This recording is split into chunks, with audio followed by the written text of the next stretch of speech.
स्वागत है आप सभी का आपके अपने यूट्यूब चैनल टारगेट विद ईमान में।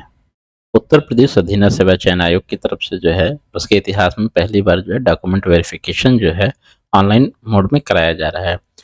तो अभी क्या है, प्राविधिक सहायक ग्रुप सी की जो मुख्य परीक्षा हो चुकी है उसका जो है डॉक्यूमेंट वेरिफिकेशन होना है, तो अभिलेख जो है आपके अपलोड होने हैं।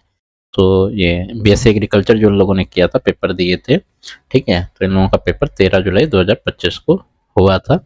तो इन लोगों का क्या है कि अब डॉक्यूमेंट वेरिफिकेशन हो रहा है और डॉक्यूमेंट्स अपलोड कराए जाएंगे। तो कैसे इसको करना है, एक एक स्टेप, कहाँ पे कौन से डॉक्यूमेंट्स अपलोड होंगे, सारी चीज़ों को हम यहाँ पे बताएंगे। ठीक है, तो वीडियो में आप लोग बने रहिए और चैनल पे पहली बार विजिट कर रहे हैं तो जाके सबसे पहले चैनल को सब्सक्राइब कर लीजिएगा। ठीक है, और वीडियो को जो है लाइक जरूर करिएगा और बेल आइकन को जरूर टाइप करिएगा। तो यहाँ पर हम लोग बढ़ेंगे और देखते हैं सबसे पहले क्या है, ये उत्तर प्रदेश अधीन सेवा चयन आयोग की जो है ऑफिशियल वेबसाइट है। यहाँ पर देखेंगे तो इन्होंने एक नोटिस दे रखी है, आप इस पर क्लिक करेंगे, डायरेक्टली आप जो है रजिस्ट्रेशन के प्रोसेस पे पहुंच जाएंगे। अगर वहाँ नहीं जाते हैं तो इस सेक्शन पे जाएंगे अपलोड डॉक्यूमेंट में, यहाँ पे एक आएगा अपलोड डॉक्यूमेंट का, उस पर क्लिक करेंगे। तो जब ये आप यहाँ क्लिक करेंगे वहीं पे आप वहाँ पे पहुंच जाएंगे। ठीक है, पहले पेज पे सिर्फ आपको इतना करना है। सेकेंड पेज पे जैसे आप पहुंचेंगे तो यहाँ पे आपको क्या करना है, रजिस्ट्रेशन नंबर डालना है, आपको यहाँ पे ओटीपी लेनी है, ओटीपी आएगी, आपको यहाँ पे ओटीपी डाल देना है। ये आप जो आपको कैप्चा कोड दिखेगा उसको यहाँ पे डाल करके क्लिक है टू प्रोसीड कर देंगे। ठीक है, तो आप अगले जो स्टेप है उस पर पहुंच जाएंगे। यहाँ पर आपको कुछ दिशा निर्देश दे रखे हैं, आप पढ़ना चाहें तो पढ़ लीजिएगा। ठीक है, यहाँ पे डिक्लेरेशन पे टिक करिएगा, आई एक्सेप्ट पे क्लिक करिएगा, आप जो है नेक्स्ट स्टेप पे पहुंच जाएंगे। जैसे आप यहाँ पे आएंगे तो यहाँ पे आपके जो है रजिस्ट्रेशन नंबर आपको दिख जाएगा, यहाँ पर एप्लीकेशन आईडी दिख जाएगी, आपका ये पोस्ट दिखेगा, एडवर्टाइजमेंट नंबर जो है वो यहाँ पे दिख जाएगा, साथ में आपका नाम दिखेगा, फादर नेम, कैटेगरी दिखेगी, बाकी चीज़ें आपने यहाँ पे फिल की हैं वो दिखेगा, date of birth, domicile of Uttar Pradesh दिखेगा। ठीक है, आप अगर फ्रीडम फाइटर से संबंधित फॉर्म भरे होंगे तो वो भी दिखेगा।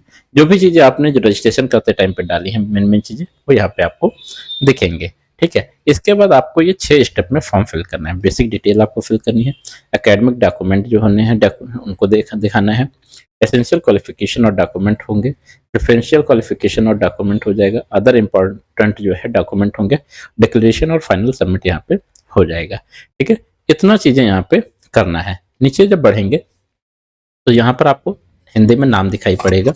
यहाँ पर क्या करना है, आपको अपने पिता का नाम इंग्लिश में डालना है, उनका जन्म स्थान क्या है वो आपको डालना है, जिला जो है वो आप डाल दीजिएगा, आपका जो पता है पूरा वो यहाँ पे डालिएगा, पिता के मूल निवास स्थान का। ठीक है, अभ्यर्थी की जो माता है उनका जो है राष्ट्रीयता क्या रही है वो आपको यहाँ पे डालना है। अभ्यर्थी जैसे, इसके बाद हम इधर देख लेंगे, पहले आपने फोटो अपलोड करना है तो आप यहाँ पे करिएगा, 50 से 100 KB के बीच का होना चाहिए। इस पे आप अपलोड करेंगे, यहाँ पे अपलोड फोटो कर देंगे, आपको यहाँ पे फोटो दिख जाएगी। अभ्यर्थी के पिता की जो राष्ट्रीयता है वो क्या, इंडियन हो जाएंगे। क्या अभ्यर्थी विवाहित अगर है तो यस करिए, नहीं तो आप नो करिएगा। जब आप इसको यस करेंगे तो यहाँ पर पत्नी का नाम आपको डालना है, यहाँ पे पत्नी की जो जन्म स्थान है वो आपको डालना है, उनकी जो राष्ट्रीयता है वो यहाँ पे आपको फिल करना है, और एक से अधिक जीवित पत्नियां हैं तो यहाँ पे आपको डिटेल देनी है। इसके बाद जो है अभ्यर्थी के पिता या पति का जो है वर्तमान पता, यदि मृत हो तो अंतिम पता, यहाँ पे आपको पता भरना है। तो जो भी आपको पता हो वो आप यहाँ पे फिल करिएगा। इसके बाद जो है पिता या पत्नी कभी राष्ट्रीयता बदली है, अगर बदली है तो यस करिएगा, नहीं तो आप इसको नो रहने दीजिएगा। ठीक है, इसके बाद भारतीय जो है, मतलब अभ्यर्थी और उनके जो पिता हैं वो यहाँ पे जन्म से भारतीय नागरिक हैं। ठीक है, तो आपको ये यहाँ पे यस करना है। इसके बाद अभ्यर्थी की जाति दिखाई देगी और यहाँ पे जो है उपजात लिखी जाएगी।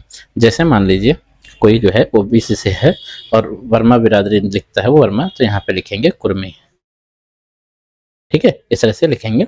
यहाँ पर कि जात में कोई मतलब छूट वगैरह चाहते हैं तो यहाँ पे यस करिए, तो इसको नो कर दीजिएगा। ये इतनी चीज़ें यहाँ पे रहेंगे।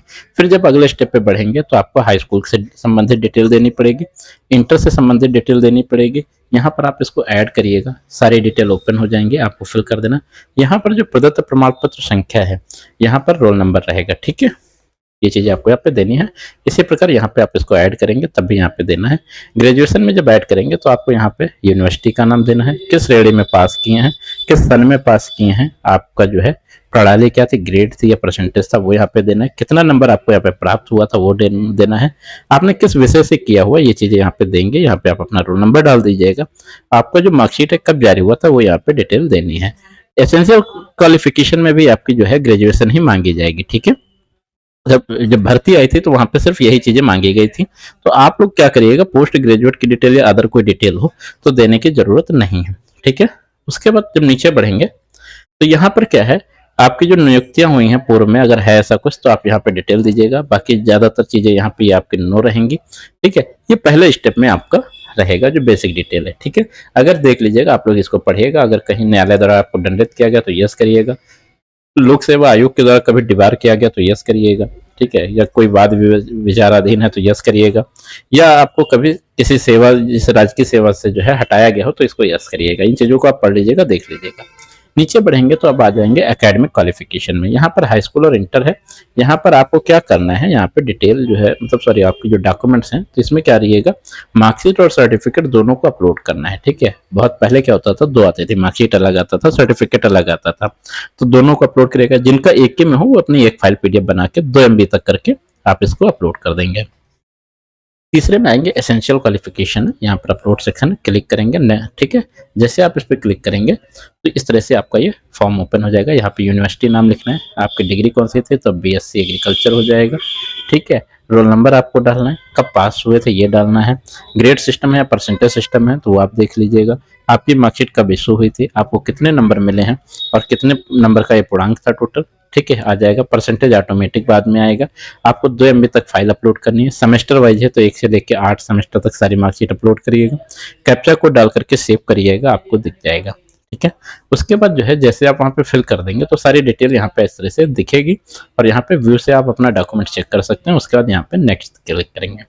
इतना चीजें होने के बाद अगर आपने यहाँ पे टेरिटोरियल आर्मी में आपने अगर 2 साल का जो है पीरियड में अगर सर्विस की हुई है तो आप उसको जब फॉर्म फिल करे होंगे तो यहाँ पे एस किए होंगे, ठीक है। तो क्या करना, उससे संबंधित डॉक्यूमेंट देना है। जिन लोगों ने एनसीसी किया हुआ है फॉर्म भरते वक्त उन्होंने यस किया होगा तो यहाँ पे यस दिख रहा होगा, उनको यहाँ पे डॉक्यूमेंट्स अपलोड करना होगा। और इतना करने के बाद आप यहाँ से नेक्स्ट करके आगे बढ़ जाएंगे। अगर पीछे पीछे आपको देखनी है तो क्या करेंगे, यहाँ पे प्रीवियस का डिटेल दे रखा है, ठीक है, प्रीवियस बटन, यहाँ से आप इसको देख सकते हैं। इतना सब कुछ करने के बाद आपका यहाँ पे निवास अपलोड मांग रहा है, जात अपलोड मांगेगा, जो चीजें आपने फॉर्म भरते वक्त रखी थी वो चीजें यहाँ पे ओपन हो जाएंगी। अदर डॉक्यूमेंट में अगर कुछ है तो ये सब पे दिखेगा, ठीक है। जैसे किसी ने दिव्यांगता का प्रमाण पत्र लगाया तो उसको ये भी अपलोड करना पड़ेगा, वो यहाँ पे अपलोड का दिखाई देगा, ठीक है। जिसने फ्रीडम फाइटर लगाया हुआ है या एक्स सर्विसमैन का है, EWS लगाया हुआ है, जो भी आपने लगाया होगा उसके सामने वो चीजें यहाँ पे ऑटोमेटिक ओपन रहेंगी। आपको क्या करना है, बस 2 MB तक फाइल अपलोड करना है, ठीक है। इतना रखिएगा कि दिखे जरूर, ठीक है। इसके बाद जब नीचे बढ़ेंगे तो जैसे निवास का था, जब उसको ओपन करेंगे तो यहाँ पे जैसे मांगेगा किसके द्वारा जारी हुआ है, इशू डेट क्या रही है, सर्टिफिकेट नंबर क्या, और उस पर जो है आपकी एड्रेस वगैरह क्या पड़े हुए हैं ये डालना है और फाइल जो है वो अपलोड हो जाएगी, ठीक है। फिर इसी तरह कास्ट सर्टिफिकेट का जैसे यहाँ पे है, ठीक है। तो इन चीज़ों को आप लोग देख लीजिएगा। जैसे आप वो सारी चीज़ अपलोड करके सेव नेक्स्ट पे बढ़ेंगे तो आपको दिखाई देगा इस तरह से एक प्रीव्यू आएगा कि बेसिक डिटेल में कोई भी डॉक्यूमेंट अपलोड नहीं होना था, एकेडमिक में हाई स्कूल और इंटर का अपलोड हुआ है, ठीक है। एसेंशियल क्वालिफिकेशन में आपकी BSc की अपलोड हुई है, प्रेफरेंशियल क्वालिफिकेशन कुछ नहीं है। अदर इंपॉर्टेंट डॉक्यूमेंट में आपका क्या था, यहाँ पे कास्ट अपलोड हुआ था और एक आपका निवास अपलोड हुआ था, ठीक है। तो इस तरह से यहाँ पे टोटल दिखाई देगा, टोटल आपके 5 डॉक्यूमेंट अपलोड हुए हैं। जो भी होगा यहाँ पे डॉक्यूमेंट टाइप में, ठीक है, सीरियल वाइज वो यहाँ पे दिखाई देगा। आपका अगर कोई पेंडिंग होगा तो पेंडिंग दिखाई देगा, नहीं तो आपका सारा ये कंप्लीट दिखाई देगा।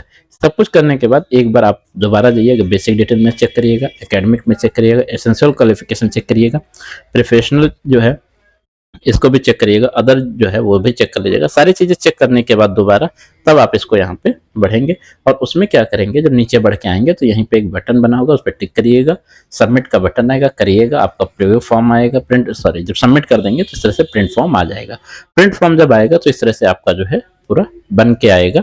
यहाँ पे आपको देखिए सारी चीजें लिखी हुई हैं, फोटो आपने जो अपलोड की है, प्रीवियस फोटो कौन सी थी, करंट फोटो वो आ जाएगा, सारी चीजें यहाँ पे आपकी आ जाएंगी। लगभग 3 से 4 पेज का ये प्रिंट होगा, उसको आप प्रिंट करके रख लीजिएगा, कभी भी अगर जरूरत पड़ती है तो आप इसको संभाल के रखिएगा। तो कैसी लगी वीडियो आप लोग कमेंट बॉक्स में बताइएगा। मिलते हैं अगले वीडियो में, तब तक के लिए नमस्कार, धन्यवाद।